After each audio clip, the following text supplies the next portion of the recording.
we recommend listening to the CW Pod with a glass of Steeple Ridge Bourbon.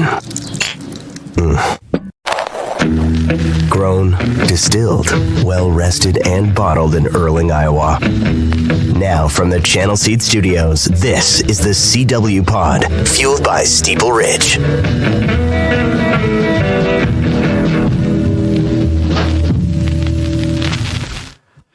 All right, guys, I've been wanting to do this podcast for years, and it's finally here.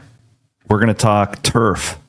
We're going to talk about the grass field at Iowa State. We had a controversial week last week with Cincinnati coming to town, and I thought it was the perfect time to bring my guy Joe Hill in here to talk about it. First, I want to thank our friends at Steeple Ridge Bourbon.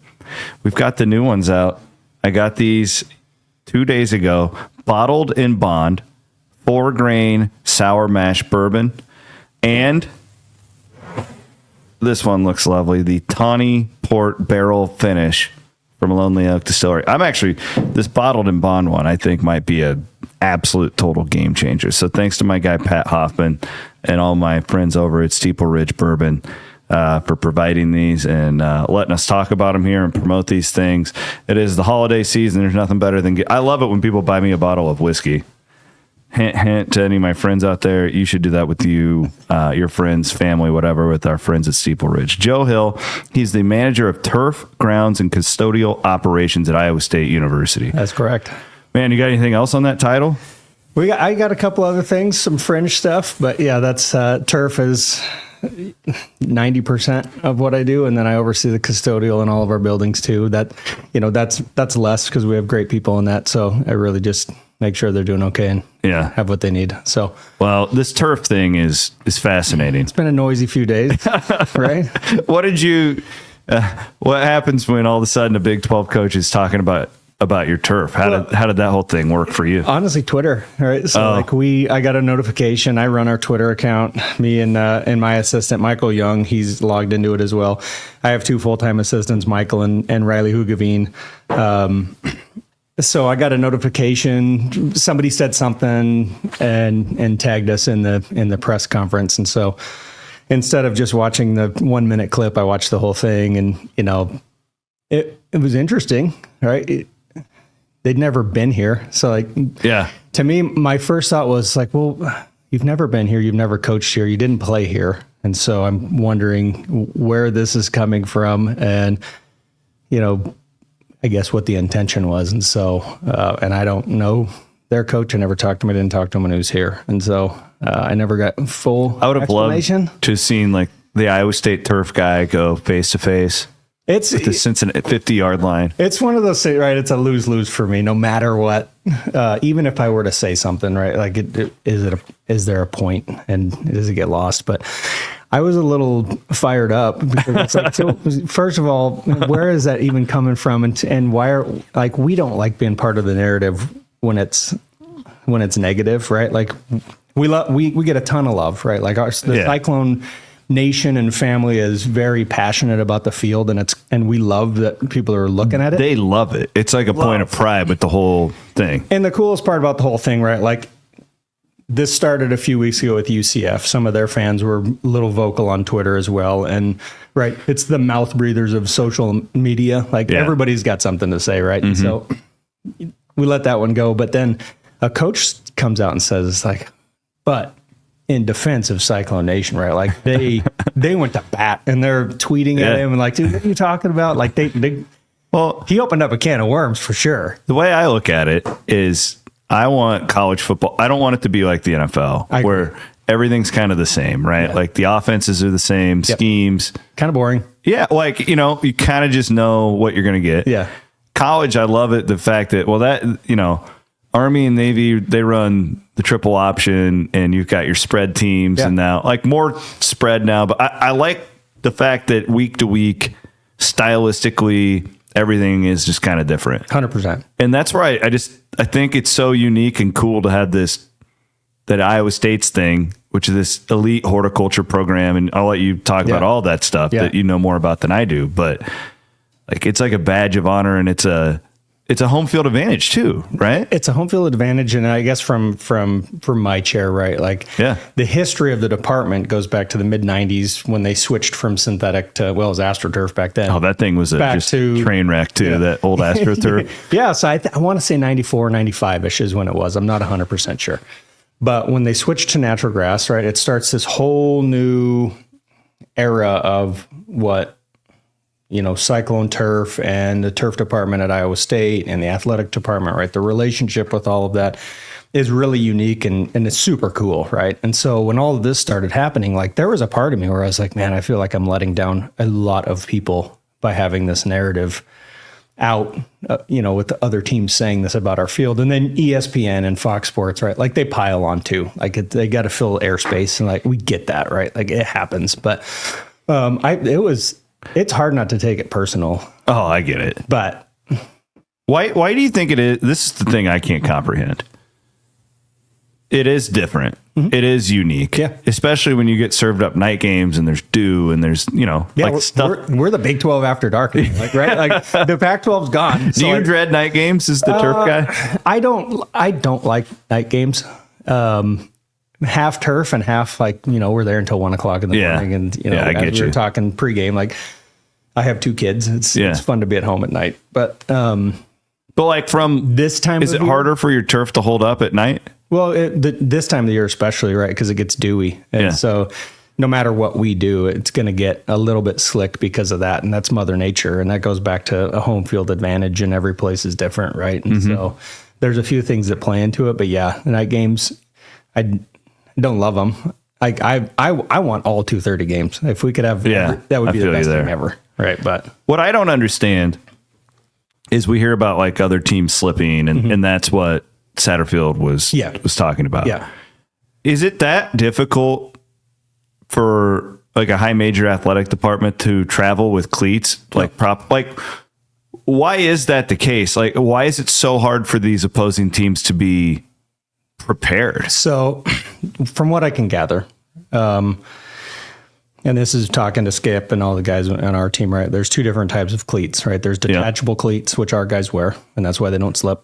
And I don't think I'm letting the cat out of the bag. I think we're 2 years into this thing right now. So, like, some of the teams that haven't been here, 𝗀•cie and UCF and Arizona States and, like, all these guys that are eventually going to come here, right? Like, there's 2 different types of cleats. Detachables, which our guys wear, they work better on our field. And that's why our guys don't slip. And when you have a team like 𝗀•cie, who plays on synthetic turf, they wear molded cleats, and those work better on synthetic. And so when they come here, they're wearing what they are used to wearing. Now, I've been told, I've never put them on, that detachable cleats are less comfortable than moldeds. So I think there's a wearability issue for the player.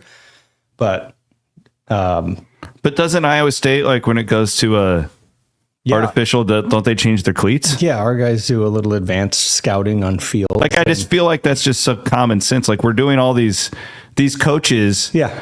Are so secretive about everything. The 3rd string tackle, we're going to lie about his injury. Right. It's like, how do you not have the right cleats? Don't tape him up until 4 seconds before the game. Yeah. Like, I don't know. I don't know if we're being hard-headed about it. And, right. There's a part of me, right, from a turf manager standpoint, right. I want the field to play great for both teams. I want it to be safe. I don't want anybody to get hurt, but there is also some gamesmanship from us, right? Like, if you look at this year, for example, we're 5-1 at home, right? We've completely shot that narrative. Like, we're not even talking about that as an advantage.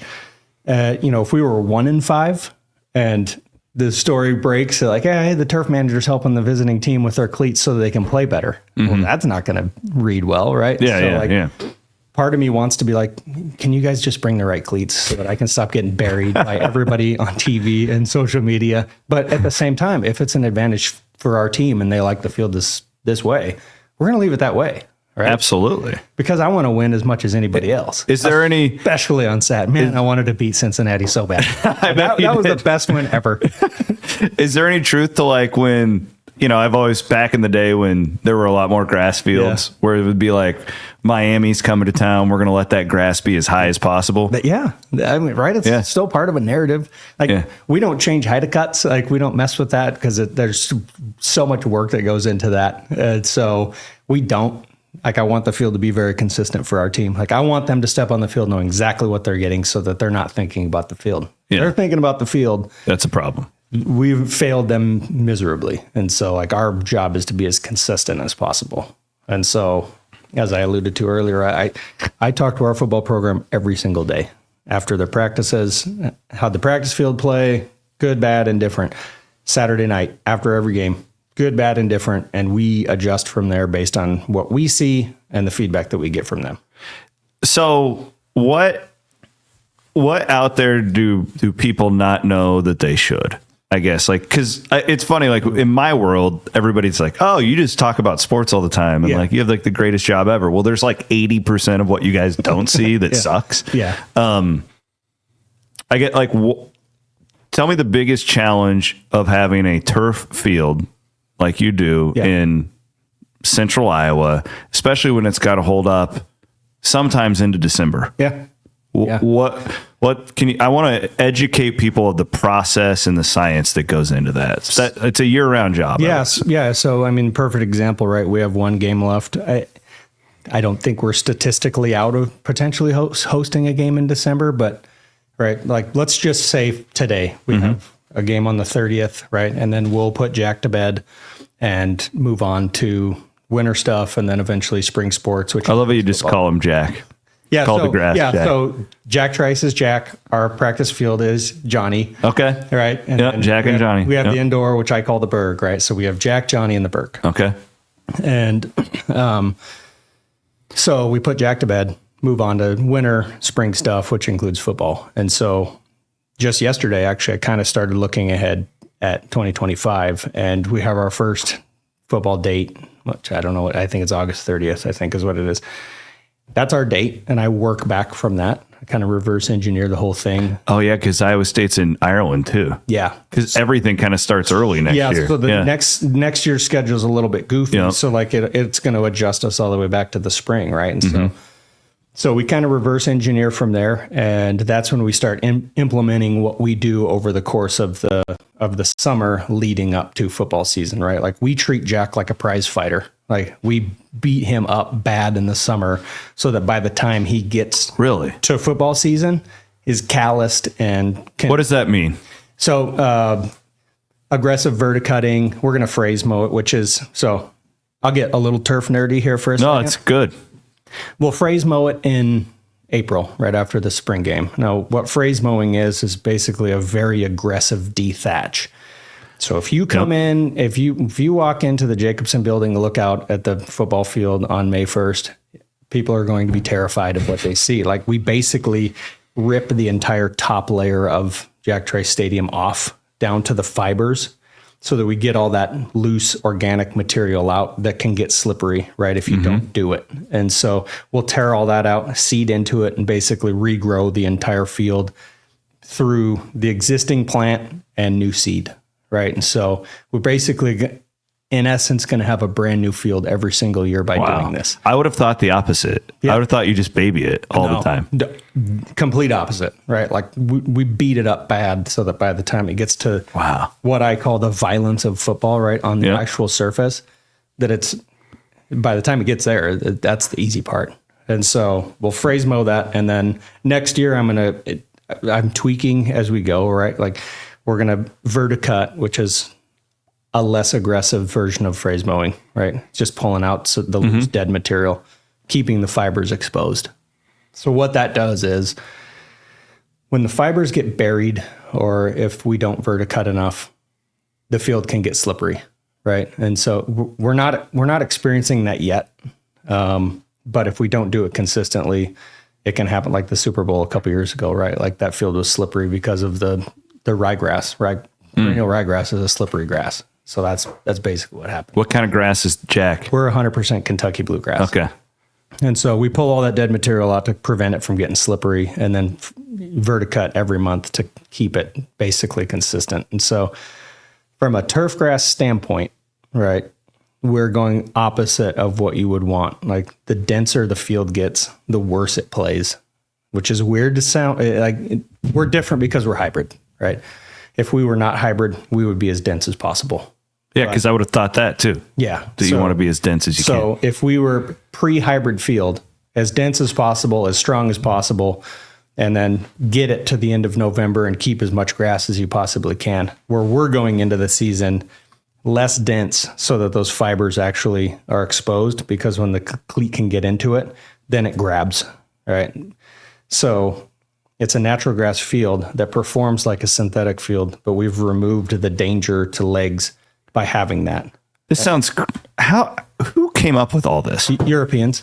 Like it's like a 30-year-old model. It's finally just getting here. Because I'm like, which guy's like sitting in his basement thinking like, I'm going to just beat the shit out of this turf, right? And like it's fascinating. Yeah, and so we have to maintain Jack differently than like the traditional model, and the only other football field in the country that has that is Lambeau, right? And so, but they do those soccer fields in Europe. Field in Europe, every single one of them have it, but their seasons are opposite. Yep. Right? Like they're playing in our winter time, and so they don't have artificial turf really over there. They refuse to play on artificial turf. That's why what's going on with the World Cup right now with FIFA, when we have that in 26, like they have to play on natural grass surfaces. Is it because of the injuries? Yeah, and they just don't like synthetic. Well, because there is research, and correct me if I'm wrong, I don't want to spread misinformation. Isn't it safer to play on grass? Yeah, statistically. We're learning more and more every year, right? There's fewer injuries on natural grass. And so, like, if you look at Jack and if somebody makes a cut and they get tackled and you do see some grass chunk out of there, that's basically the point of no return, right? So the grass is designed to give out so that you're not going to blow ACLs and hamstrings and legs, right? Where if you see that on synthetic, and I'm not going after the synthetic industry, right? Like, there's a place for it. But that's typically where a cleat would grab and not give, right? And that's where guys basically lose knees. So give me the history, because it felt like, AstroTurf was like the thing back in the early 90s? Yes. Late 80s? It's like 70s, 80s. And like it's kind of been an ebb and flow with natural synthetic, right? And so... And then it felt like all these synthetics just popped up. Yeah.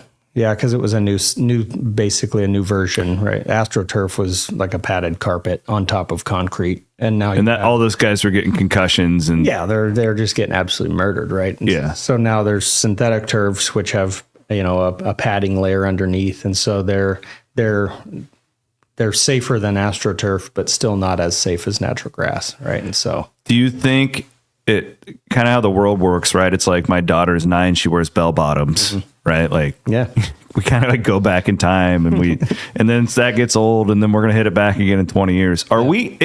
Is there momentum back towards grass? Yeah. Nationwide? I think there's a huge push towards going back to a natural grass surface now, because the technology has come so far, right? Like we're finally getting eyes and ears and money on this, where you can maintain a natural grass surface for really not that much money. I mean, right? You look at Jack Trice Stadium. I don't know what the exact number of dollars that we spend on it, because I oversee all of the athletic surfaces, right? Mm-hmm. And so like our fertility plan with fertilizer, like we keep every field on the same schedule for the most part. And so Jack Trice doesn't cost the athletic department. It's less than 1% of our budget. Yeah. Okay. So this is another aspect of this that I wanted to get into. And it's like the history of agriculture and horticulture and all that stuff at Iowa State specifically. Yep. Because that's, I love it when you never know what's going to tweak these people. Yeah. And by these people, I mean like my followers, the people I interact with every day. I made a comment once, and I probably had a little bit too much whiskey, to be honest, but I was like, why do we keep playing the bells of Iowa State before every freaking game? It puts me to sleep. And oh my God. Yeah. I thought I was going to get canceled. Yeah. Okay. That's kind of how many of these people are with the grass field. Yeah. But there's these things at Iowa State that are just ingrained in the fan base, and this feels like one of them. So what is the history of this that makes it so special? Why you would go to war with anybody who fights against having a grass field at Iowa State?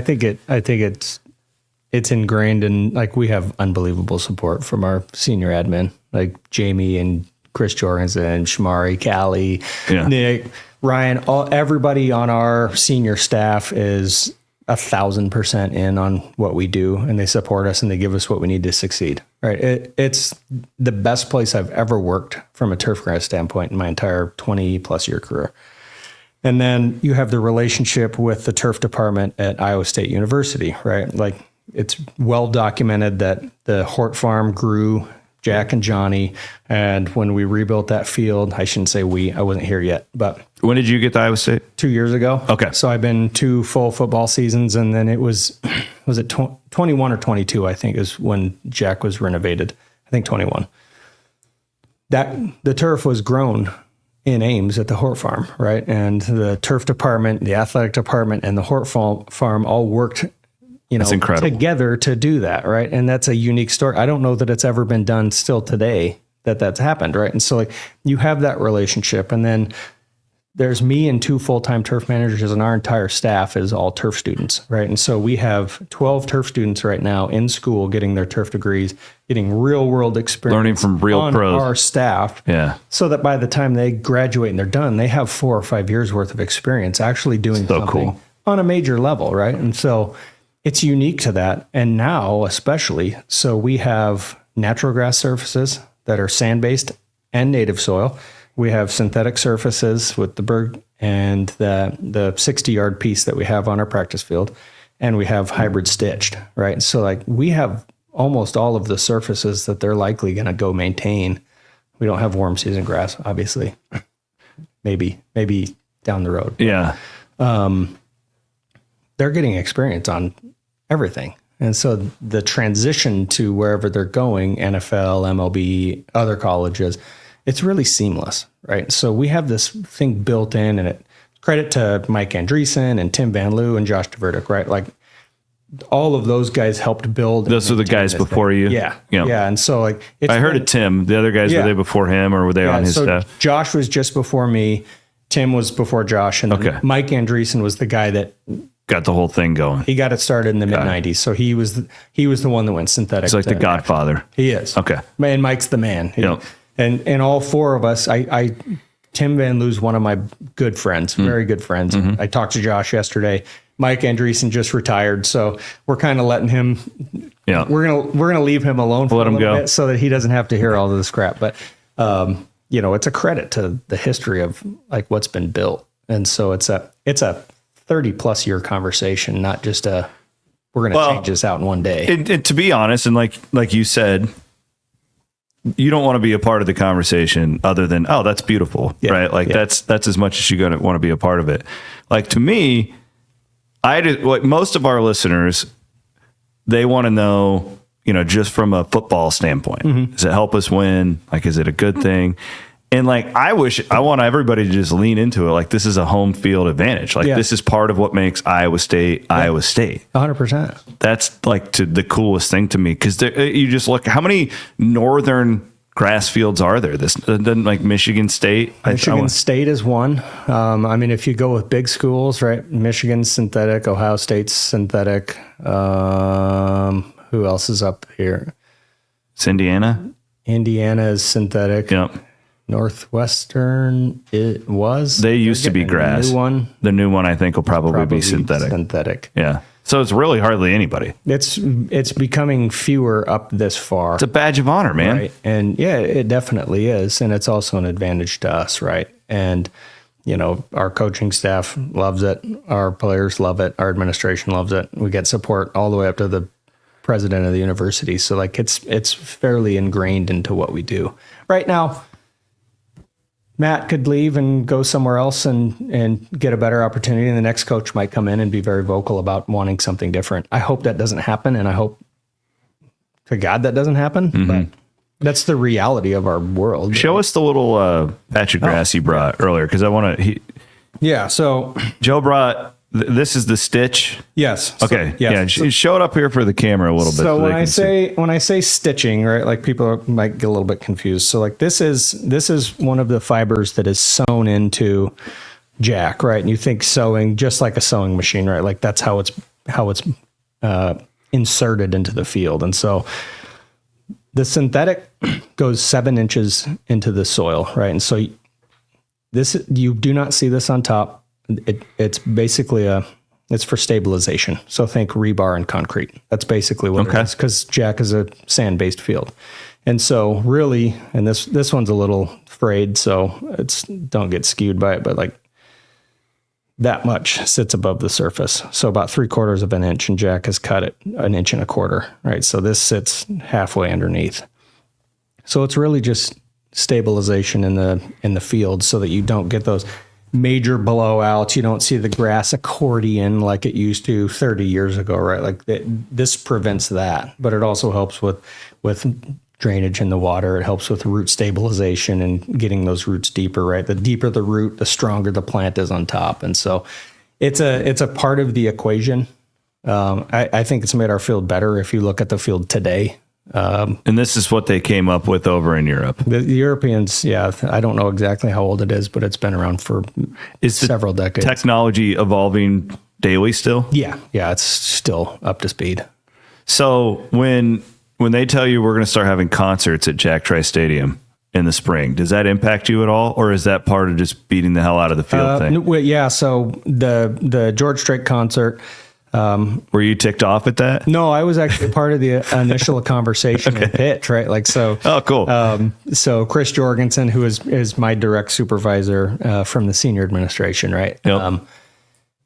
Myself, Chris, and Brian Honold sat in this pitch meeting with Brian Honold's a Clarinda guy. That's where I'm from. Hondo is the man. Yeah, we're from all over the place. Love him. Good dude. So me, Chris, and Hondo are sitting in the pitch meeting, and we've got potential concerts and all the fun stuff, right? And so post meeting, I sat with Chris, and he was like, "If this is something you're comfortable doing, and you think we can do it without damaging the field, we'll do it. If you don't feel comfortable doing this, then we'll just say no and pass on this." And like I appreciate that, being a part of that conversation in the pitch.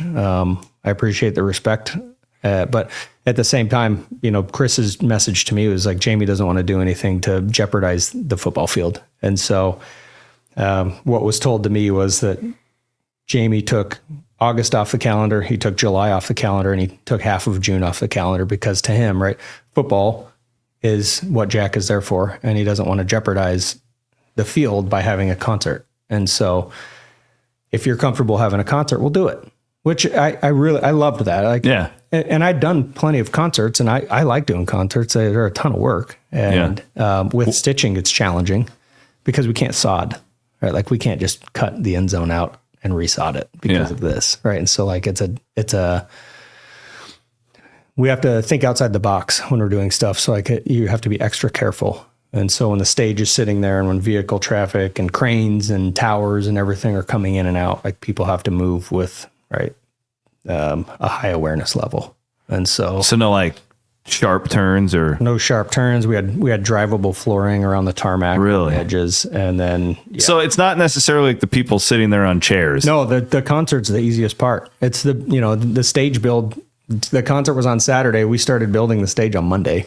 All right. So are you there watching them? Like, are you yelling at people? Hey, slow down. Yeah. No, I'm kind of a vulture, but what's cool over the last, so I did my first concert in Boston. I worked for the Red Sox in 2010, and we had an Aerosmith concert. And so like, that was my first big production, and I was a nobody then. Right. But paying close attention, right? Like the concert business and the stadium era has evolved so much over the past 15 years. We're like, these guys, they're coming from other stadiums, and we all know each other, right? And so I can call Ryan in Milwaukee, because I lived with Ryan in New York when we worked for the Mets. And so like, I can call these guys and be like, hey, tell me everything that I need to know, staging. He'll be like, well, there's this one guy with red hair who really sucks. That actually happened. He's like, hey, there's a guy that's going to ask for a lot of stuff. And that guy ended up not being at the George concert. Turf guys are all intertwined.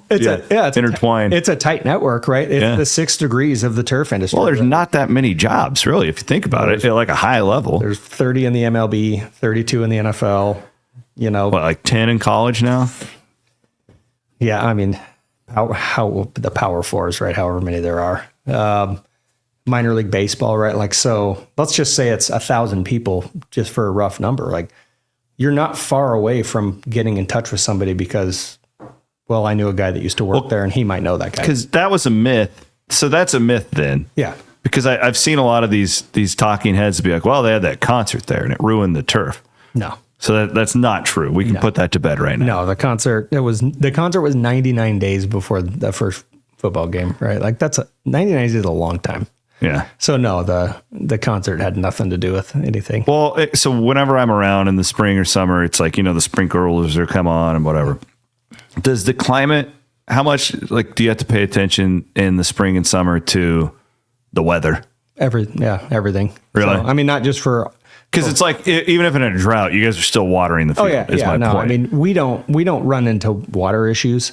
Like we've had this stretch this football season where like it'll rain on the Monday and Tuesday of game week, right? And our field drains very well, but as you get later into the season, you're not losing much moisture, right? And so during the summer, right, that's going to get sucked out with humidity and just overall summer temperatures. But now, if we get an inch of rain on Tuesday, like we're going to live with it all the way through the end of the week. And so we've had, I don't want to call it poor timing because I'll always take free water, but rain the week of a game is less than ideal. I would love for it to be dry. Were you here? I want to say it was 2 or 3 years ago where every game day it rained in the morning and tailgating was just miserable. It may have been 3 years ago. 3 or 4 for sure. Yeah. Okay. And it was just horrific. Yeah. And I felt bad. And then tell me again too, when did the resod happen? That was before you? I'm pretty sure it was 21. It was supposed to happen in 2020. And then COVID hit. And that got pushed, yeah. So the science behind that, basically, you talk to me like I'm a dirt track racer, okay? Because like I've experienced it, and it doesn't make any sense to me. But all these guys I know prep tracks, maybe you understand this, but dirt can get worn out. Yeah. Like it breaks down. Yeah. Which doesn't make any sense to me, but so like Knoxville this year, they had to put new dirt on it. Yeah. The actual grain in the dirt, right? Like if you think of a sand grain, right? There's sand in most dirt, but like that grain will break down. Like the molecules, it eventually fails. So is that when it comes time to, okay, we need to rip this sod out and put fresh stuff on? Mm-hmm. Is it kind of the same thing scientifically? Yeah. So not typically if you do a resod, depending on how old the field is, right? You can come in and do a resod. So it's not uncommon for NFL teams to resod 4 or 5 times a year. Right? Really? So, interesting. Just proximity. I think Travis with the Chiefs, I think he's had 4 fields this year. Really? 2 were concert related. I know he had I could be way off here, but I know they had a Chiefs game and then a Beyonce concert and then a Chiefs game. So I know those Beyonce fans are crazy, man. Hey, it pays the bills, right? And so you tear the field out and put a new one in because I mean that's pennies on the dollar for what you're going to make on a Beyonce show, a couple $1 million. And so I mean, a new field's going to cost you $100,000. Economics, and then they just make you guys do more work. A little bit. I'm sure you guys get extra pay for that too, right? Oh yeah. No, it's all cash. Yeah, under the table. Yeah. Give me your background. I'm now fascinated by this. So, when did you decide, hey, I want to be a turf guy? So how do you get that in your head? I was a very marginal small college baseball player in Spokane, Washington. I'm originally from Coeur d'Alene, Idaho, the little skinny part in the north half of Idaho. Basically like the show Yellowstone. Yeah, but they only film it in winter or in summer. Like they never show the winter there. They never. Right? That's a good point. So yeah, where they film Yellowstone, I'm from about 5 hours west of there, right? And it looks that's cool same. Though. I love that area. I've never really been up there, but like something appealing to me about there's no other people and you can just kind of just sit out in your rocking chair. Yeah. And my wife's from Montana, so we go there every year. So we do an Idaho, Montana trip every single year, right? Very cool. And so I grew up in Idaho. I played baseball at a small college in Spokane. And as a summer job, I was working for the Spokane Indians, who at the time were short season A for the Rangers. And it was a summer job. And when I had to transfer from Spokane Falls Community College to Washington State University, I had to declare a degree, and I didn't know what I wanted to do. I had no idea. And the career kind of fell in my lap, honestly. And so somebody was like, why don't you do turf? And 20 something years later, here I am still. And so I was with the Indians for 5 years. I went from seasonal guy to head groundskeeper there. And from there, I went to a private golf course in Idaho for 2 years. Didn't like working in golf. I threw out a Hail Mary to every Major League Baseball head groundskeeper and an email. I was just like, I'm just trying to get back in baseball. Like I want a job somewhere. The Red Sox emailed me back and were like, hey, you can come be on our seasonal staff from February to November. And so I went Red Sox for a year, and then I knew the guy with the Seattle Mariners at the time because I used to bug him quite a bit just to try and get on his staff, but he never had an opening. So he finally had an opening, called and said, hey, if you want to come back to Seattle, I got a spot. So I went there. I was there for 3 years. Then took a job with the New York Mets because it was a full-time year-round assistant job. Went to the Mets for 2 years. Left right before the World Series. Yeah, my dad called me the cooler. I've turned down some jobs, and those teams ended up going to the World Series. So if you got a baseball team, just let me know. I'll turn down a job. So from the Mets, I went back to the minors. I wanted to be in a head position, a director role, and so I went to Reno for 5 years and worked for the AAA team there, the Reno Aces, and they were the Diamondbacks. So, okay. And then my wife, Kate, is a softball coach here for Iowa State. She's a pitching coach. Oh, cool. So she was already here, and I was in Reno, and we were trying to figure out which direction we were wanting to go, right? And so that's awesome. I've always loved Ames, and an opportunity to be the GM of the Ames Golf and Country Club was presented to me, and so I took that, and I was a GM for 3 years. So I kind of stepped out of turf for a little while and did some business stuff and did that, and then when Josh left Iowa State, Jamie actually called me, and because I'd known Jamie through Kate for 15 years or so. And I've been trying to get a job with Iowa State forever, and there was just never any movement. Well, because that's where I was going with this. So you're a young turf guy. Like for me, it's kind of different now. Mm-hmm. But when I was getting into the business, like you made it if you get to one of those major markets or whatever. Mine wasn't ever that. It was I just wanted to do the Iowa State thing. I really had no other ambition. Yeah. What's the top job? Is it be with the Yankees, or is it baseball? Is it? It's different for everybody, right? If you had asked me 20 years ago, I'd have said the Mariners is my number one job. Gotcha. That's the one I want, and it actually opened up the last 2 years ago. Right after I took this job, actually it opened up, and the 10-year-old Joe understood was crawling to get out of there, and how I am with racing, man. Yeah, so.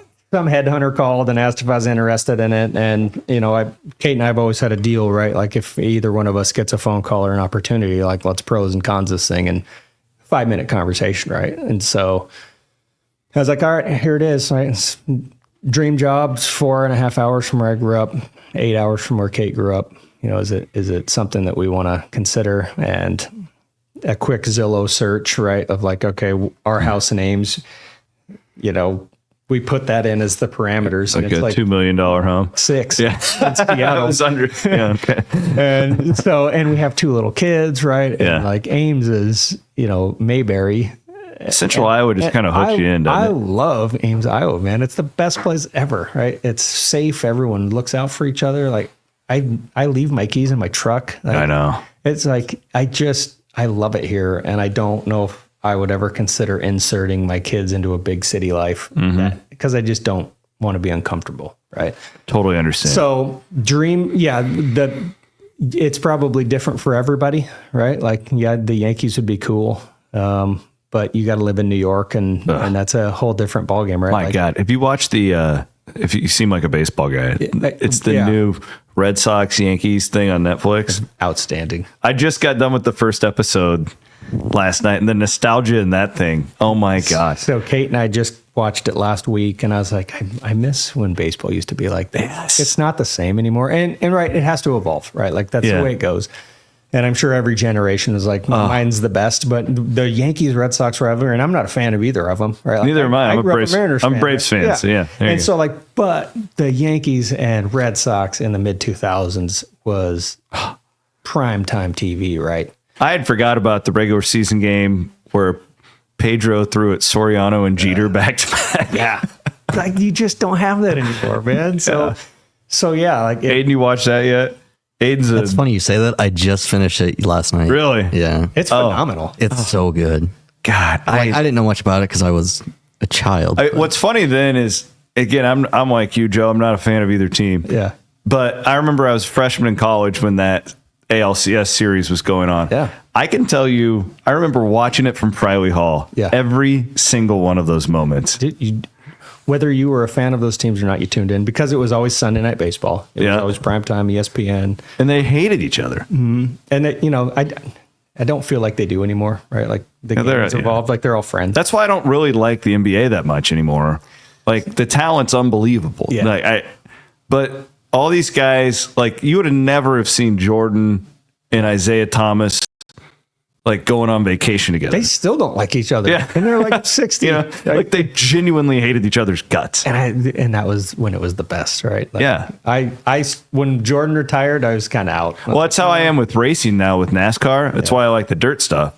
With NASCAR back in the day, they had to win. Yeah. It was the difference between like having your own airplane. Yeah. Or you're going to, and that's why I like dirt track racing because a bunch of my guys is like, yeah, if we win, we'll eat steak tonight. If not, we're going through McDonald's. Like that's how NASCAR used to be. So when they wrecked each other, they genuinely hated each other. Yeah. Well, now all these guys are like gajillionaires. They're at that, and they're they all work for the same guy now, right? They're like, what is there, 2-3 really big owners? I mean, I don't. Yeah, there's like 4 teams. That's about it. So how many cars race in a race? I don't want 30, 35, 36. So you got 8 guys on the track are all working for the same dude. Yeah, it's bad. So yeah.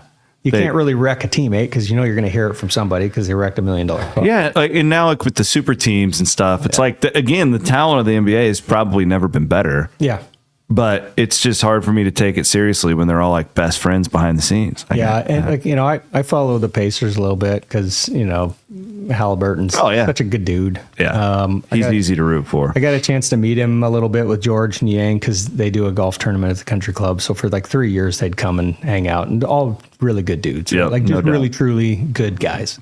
And so I follow his career.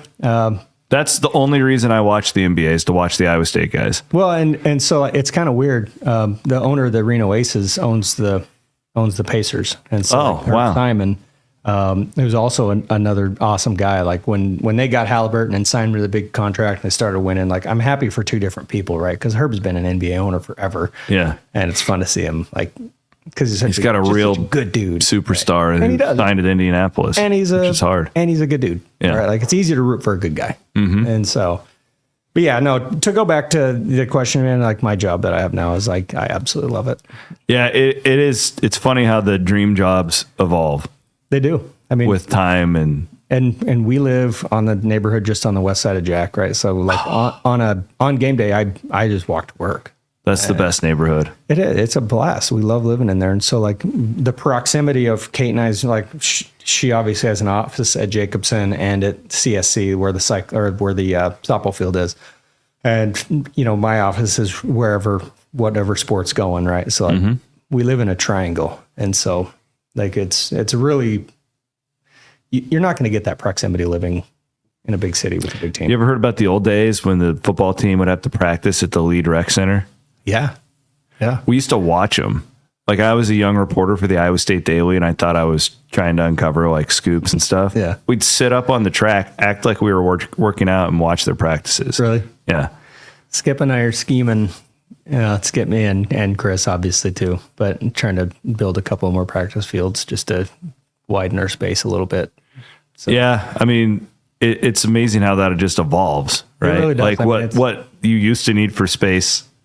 Well, and yeah, I mean, we've got some open space over by soccer and softball that we're, talking about maybe. Because the old field of dreams. Well, you used to be in the RV Village. Yeah, so they called it the Field of Dreams fields, right? Like that's where they used to do camps and double days, like the really heavy lifting practices. Well, when that went away with the RV park, and so now they do all that on Johnny Majors, and Johnny Majors, as you might imagine, gets pretty banged up. And so our conversation for the past probably 3 months has been, is there a place where we can do the heavy lifting without messing up our primary practice space so that when we get to the football season, it's dialed in all year? So like next week when Kansas State's in town and we have no idea really what the weather, but it looks like it's going to be mid-20s, 30s. Winner today that just showed up. Will they practice on Johnny Majors, or will it be in the indoor mostly? It's safe to say we probably move inside from now. Because it's weird. Like, do you want to be ready for the cold? Yeah. Or do you want to reduce, like, anything that could come with the cold, right? They were outside a little bit this morning. Muscle pulls, all that stuff. Yeah, I mean, there's still some light work out there. Yeah. Like Thursday, they do a walkthrough, and so they got to acclimate at some point. But I mean, if the guys aren't used to the cold weather by now, then true, right? And I'm assuming K-State's probably similar. Have you ever heard about the Drake game? Yeah, actually. So when all this stuff started happening, as I mentioned, Tim's one of my best buds, and that poor bastard. I'll never forget that day. He texted in the me, worst way. He's like,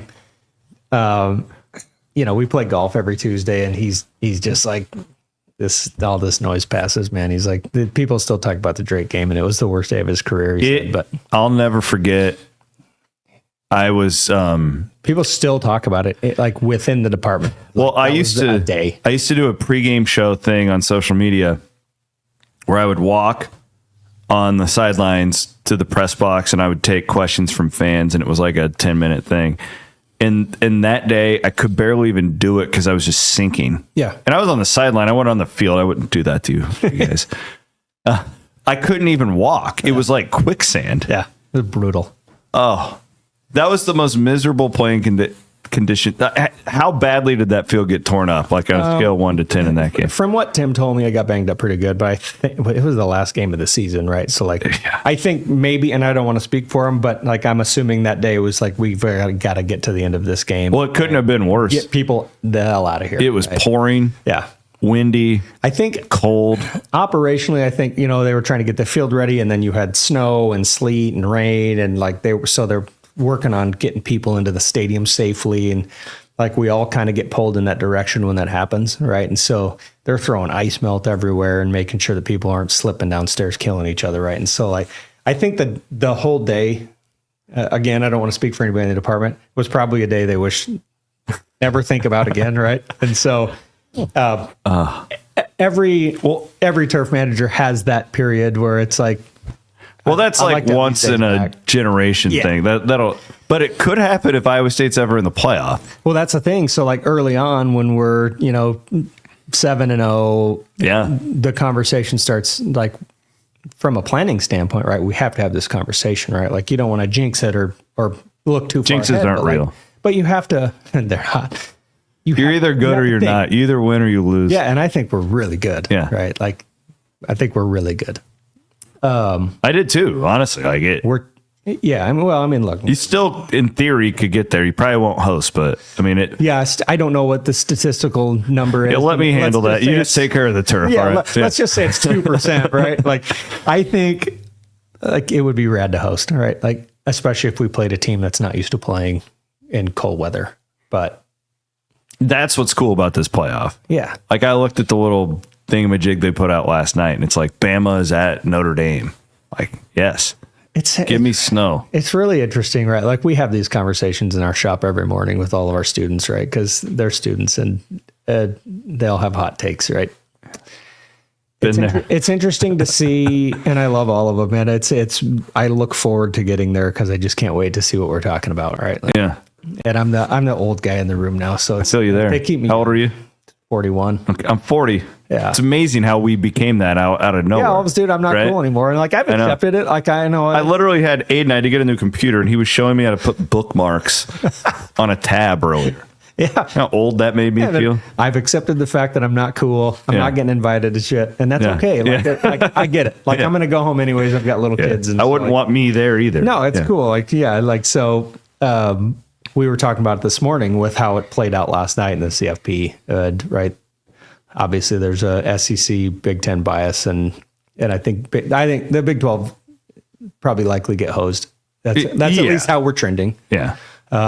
Whether it happens or not, I don't know. This weekend's going to be really interesting. Yeah. I mean, I think we need to win. It's going to be interesting to see how many Kansas fans there are names this week. A lot of Kansas fans names. And then Arizona State. Yeah, well, I mean, do you need BYU to beat Arizona State so that we... It kind of, there's a plus either way, but I think it's better if Arizona State wins by what I've put together. Boy, they snuck in, didn't they? Yeah, jeez, kind of came out of nowhere.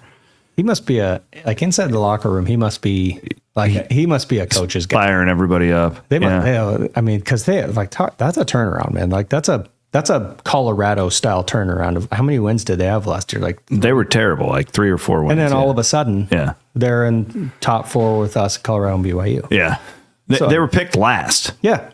And I always tell people, like, the media should not be doing preseason polls in the portal era. Nah. We have no idea. I don't know. Everything's so secretive now. When McCarney was the coach, there for a while, he would let us be at every practice, which I get why they don't now. We have videos on our cell phones and we can put everything up. You couldn't do that back then. No. But the media was like really tuned in. Mm-hmm. You knew, and coaches would talk to you. And now it's so big business that it's like turned. It's just turned. We don't know. You look at the preseason Big 12 poll, Oklahoma State, Arizona State they were picked last. Mm-hmm. They could win the league. Oklahoma State, Utah, I think we're 1 and 3. Yeah, look at them. BYU was picked like 12th. Yep. You have no idea. Well, yeah, Iowa State's been the most consistent team of all the people that they thought would be good. Yeah, it's preseason stuff, right? Like, you never know. Does it even matter? It doesn't. Right? It's all for conversation. And whether they do or not, I'm guessing most coaches at the top level could care less about what somebody at ESPN or Fox Sports or some idiot like me. It's not even like a real guy anymore. Any of us. Yeah. Right? Like, yeah. I mean, everybody's 12-0. Like I joked with Skip at the beginning of the season, like, and breaking his balls on this. But I'm like, that's a 12-0 field, man. I don't want to put any pressure on you guys. And like, is it a good, okay. It's a good back and forth. Self-reflection. Right? Yeah. Like, I'll have a podcast where it's like, man, knock that one out of the park. Yeah. Couldn't have done better. The field, we giving it an A this year for how it's held up. Because there's some things that are just out of your control. You've had all the night games, right? Is it an A? Were you at a B? What are we at? Do you do this to yourself? Yeah, and I'm my own worst critic, right? Like I good. That's up over there. That's what we know. We got the right guy then. So here's what I do. Like I'm in the south end zone for every football game. I usually watch the first quarter or the first half from the south, and then I move around a little bit. I'll go watch it on TV because I'm curious to see how it looks on TV, how it's playing on TV. So you're not really watching the game. You're just watching the clumps of dirt that are flying in the air. I watch the game. Like the way I watch the game right now, like I watch the kicker when he plants to make a kick, right? That tells me a lot about how the field's playing and how tough it is. Mm-hmm. This year particularly, I watch Jalen because he makes very aggressive, hard, fast cuts. And if he can make a hard, fast, aggressive cut, then it tells me that we're in a pretty good place, right? Some of the chatter started around the Texas Tech game, and Jalen made a phenomenal inside cut. He stopped, turned, went back towards the sideline, and Texas Tech flew right by him, right? And the narrative is the field's slippery. And I was like, look at that guy. Right in front of him, and he didn't. So you can't say that. Yeah. But I would, the field, I think, I'm never going to give it an A+ because it's never perfect. I wish it was. It's not even perfect for the first game. It looks perfect to a lot of people, but I can always find something that I think we need to improve on. Good. But so I'm there on Saturday, obviously all day. I watch the games on site. I watch feet. I watch movement. I watch guys pushing off of each other.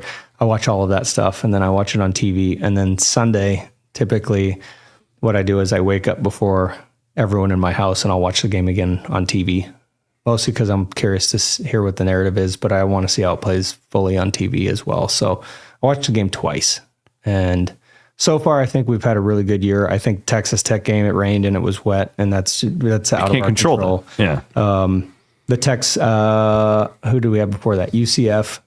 When they made the adjustment and changed their cleats, they played much better, I thought. And same with 𝗀cie. Right? Mm-hmm. When visiting teams make the adjustment, they definitely play better. And I don't want to tell any of that. I'm not going to. Mm-hmm. But I specifically look at how we play. I just don't know how that's not just common knowledge. It doesn't make any sense to me. It will be if it's not already, right? I mean, we're 2 full seasons into this thing. And I would assume that every equipment manager, like every turf manager, is talking to everyone else. Right? There's no way that they're not. And so it's eventually will get more consistent for visiting teams. When the game ends, you say you're there until 1:00. What are you guys doing? Because I do the post game show, so I'm always up on Trice, and I can see people down there running around. Yeah, Water will come on. What's the process? Yeah, so we blow divots off, we clean it up, and then all of our students plus everyone else will fix the cleat marks and divots. So basically flathead screwdrivers, and you fix it just like you do a ball mark on a putting green. That's what I was wondering. Yeah, so basically that, clean up the tarmac, put it kind You're of... not like reseeding anything at this point. This late in the season, Yeah. no. No. No point now. August 30th game, do you? Yeah, we'll throw a little seed in divots, but even then, the variety of grass that we have, 365 is what it's called. It moves laterally, so it actually kind of heals itself. So we try not to put a ton of seed on it because we don't want to put too many different varieties in there, but it does a really nice job of healing itself. Well, this is fascinating. Yeah, We need to do this again. anytime you want, man. Yeah. Like, we need to get you a spot in SciTown. Like, you need to talk to Jamie about getting a studio in there. I'd love. I don't know if I can afford that, but I think it'd be cool though. We could do some sweet. Yeah, I'm talking sweet shots. Like, you could do podcasts like Game Day on a balcony, right? Like Dan Patrick style. Yeah, I don't know if I'm that big of a deal, but we can, hopefully get to that point. Yeah. At some point. Well, this is cool, man. Yeah, no, yeah. Thanks for giving me, and thank you for, like, you were one of the few vocal of been like, why are we getting called out like that? Well, no, I just I learned a long time ago. I grew up an Iowa fan. Yeah. So don't kill me, but I didn't go to either. Yeah. Right? Well, I saw the light, but I learned very quickly when I got to Iowa State that it's just a unique place, and there's certain things that just don't mess with an Iowa Stater on. Yeah.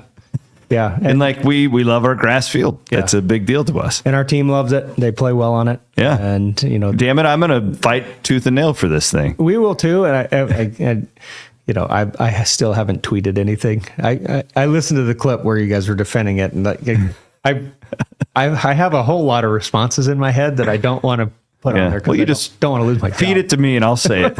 Right. Yeah. I'll be I'm just the turf liaison to the public from now on. I like it. Yeah. The media liaison. But no, I mean, I'm a shill. Everybody knows it. Jack's a great field, man. I'm proud of how it's played, and our team does a great job on it. Well, mine as well, right? Like, my guys are awesome. And the cool part is the student thing. And that's what I really wanted to get across to this. It's more than just like a couple guys who. Yeah. It's definitely, it's ingrained in everything athletics and turf at Iowa State, right? Like, it's a very important asset. We're going to have some boycotts going on at some point if they ever try and do away with it. I don't think they will, though. Again, I feel like the vibe is like, I think in the next 10 years, you agree that more people will be going back to grass? Yeah. Feels like it, too. I think it's going to be really interesting to see what happens with FIFA and NFL stadiums, right? Because FIFA is basically backed, and nobody dictates what the NFL does, right? Like, they're too big to listen to anybody. It's going to be fascinating to see what they do with their surfaces. The synthetics, right? Jerry's World, right? Like, they're always on TV. And so, like, they've had to actually renovate their stadium to fit a FIFA soccer field on, right? So they're taking suites out. They're breaking concrete to fit a field in there. And so it's going to be really kind of fascinating to see what the NFL Players Association union does with the NFL, because they're like, our guys want grass and you're saying no. But FIFA comes over here, and you guys are willing to. Oh, that's interesting. You're willing to change the building for a team that doesn't play here, right? So, like, that's the other thing that's so stupid about all this to me. It's like the NFL Players Association wants grass, so we're going to move all the college stadiums to synthetic. Like, it doesn't make any sense. Well, so yeah, like last year, Messi went to. They played in Charlotte, and my best friend runs the Panthers facility, right? And so he said he refused to play unless and that's the thing, right? Like, if Brock Purdy says I'm not playing because it's synthetic, that moves a needle, right? So if Messi shows up to play in Charlotte and won't play, people are rioting. You're gonna have he's the only reason half these people are paid. Yeah, I don't know what that stadium holds, 80,000. You're gonna have 80,000 people that are really ticked off, and stuff will happen, right? And so, especially with soccer fans, right? Like, they're nuts. They do that kind of thing. Yeah. And so, not all of them. I don't want to get canceled. Welcome to my life. No idea. Thank you, Joe. Yeah, it was my pleasure, man. We'll have you again Anytime. This was really cool, and I teased it, and a lot of people were really excited about this. No, So man, I got your back. Yeah, I got your back. Trust me, it's very, very appreciative. So We'll give Joe a bottle of the Steeple Ridge, Iowa Everywhere bourbon on his way out. He's Joe Hill, the manager of turf at Iowa State. After a boisterous week last week, Coach Satterfield found out the hard way what happens when you mess with the Cyclones. Thank you so much for watching, listening on Iowa Everywhere. We'll be back next week. We're gonna have a special announcement about Iowa Everywhere next week on the CW Pod. We'll see you then.